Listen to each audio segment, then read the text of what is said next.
देखो आज आप लोग को निर्देशांक ज्यामिति के बारे में बता रहा हूं। जैसे इसमें ये ऐसे होता है, ठीक है। इसको एक्स अक्ष बोला जाता है। क्या बोला जाता है? एक्स अक्ष। और इसको क्या बोला जाता है? वाई अक्ष, ठीक है। और यहाँ पे क्या होता है? मूल बिंदु।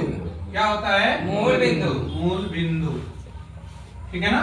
अब यहाँ पे जो होता है 1 2 3 4 5 6 7 ऐसे ही 8 9 10 11 12 बढ़ता चला जाएगा। ओके, इधर देखो -1 -2 -3 -4 -5 -6 -7 हो गया।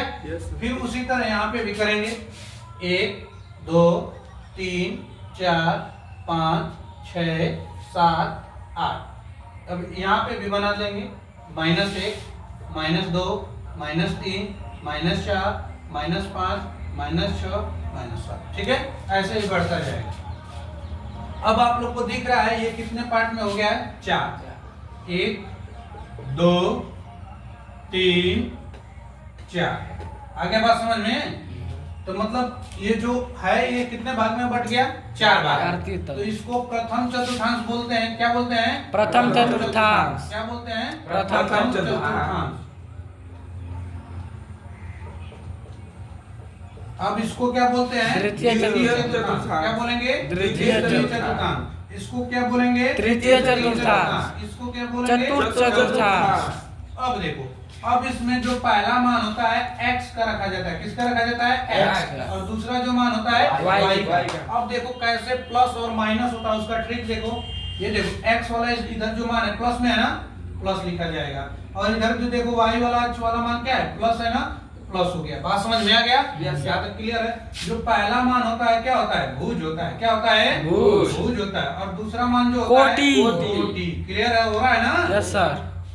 अब देखो उसी तरह इसमें भी प्लस रहेगा कि माइनस। तो पहला मान इसमें x का देखा जाता है। x में क्या है? माइनस। और y वाला मान क्या है? प्लस। ये बताओ, क्लियर है? Yes sir. अब देखो उसी तरह अब पहला मान आप लोग को याद हो गया है। पहला मान x का होता है, दूसरा मान किसका होता है? y का। पहले मान को क्या बोला जाता है? भुज। और दूसरे वाले मान को क्या बोला जाता है? कोटि। ठीक है अब देखो, अब उसी तरह इसमें भी मान रखेंगे, मतलब वैल्यू प्लस रहेगा कि माइनस। ये माइनस x वाला क्या है? माइनस। यहाँ पे माइनस होगा। y वाला भी क्या है? माइनस। माइनस है ना? बेइज्जती करा रहा है। देखो इधर देखो, यहाँ पे अब ये पहला मान किसका रहेगा? x। और दूसरा मान किसका रहेगा? y। पहला मान क्या होता है? भुज। और दूसरा मान क्या होता है? कोटि। ठीक है ना। इसको निर्देशांक बनाने के लिए दिया जाएगा तो बना लोगे। अब देखो उसी तरह इसमें भी करेंगे। पहला मान x का देखेंगे क्या है? प्लस के रूप में ना। और y का मान क्या है? माइनस। अब देखो, अब तुम लोग इसी से पकड़ लोगे। पहला मान जो होता है किसका होता है? x का। दूसरा मान क्या होता है? y का। पहले मान को क्या बोला जाता है? भुज। और दूसरे मान को क्या बोला जाता है? कोटि। अब इतना बताने के बाद आपको लग रहा है सबको समझ में आ गया होगा। अब देखो इसी से क्वेश्चन पूछा जाता है, ये किस चतुर्थांश में? आप लोग बताना। ये 4,3 जो निर्देशांक है किस प्रथम चतुर्थांश। प्रथम में आएगा ना? यस। दोनों प्लस प्लस में। देखो दोनों प्लस प्लस में है ना? यस। आ गया बात समझ में? हाँ। अब इसी को -4 और -3 करेंगे। ये किस चतुर्थांश में? तृतीय चतुर्थांश। अब ध्यान दो, ये भी माइनस ये भी, तो दोनों जिसमें माइनस होता है किसमें आता है? तृतीय चतुर्थांश। आ गया बात समझ में? अब देखो अगला क्वेश्चन इसी में बनाएंगे। -4 और 3, मतलब -4 है +3 है। किसमें आता है? माइनस है पहला और दूसरा मान क्या है? प्लस। तो किसमें आएगा? द्वितीय। क्लियर हो रहा है ना? द्वितीय।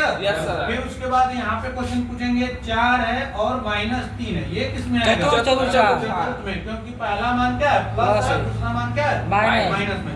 पहले मान को क्या बोला जाता है? भुज। और दूसरे मान को कोटि। यहाँ तक क्लियर हो गया सबको? अगर आप लोगों से पूछा जाएगा कि मूल बिंदु, अब ये 0 का मैं 0 दे दिया जाएगा, तो ये कहाँ पड़ेगा? मूल बिंदु। यहाँ तक समझ में आ गया? क्लियर है? किसी को दिक्कत? अब देखो, अब यहीं से क्वेश्चन बनता है। ये तो क्लियर हो गया आप लोगों को? यहाँ तक क्लियर हो गया?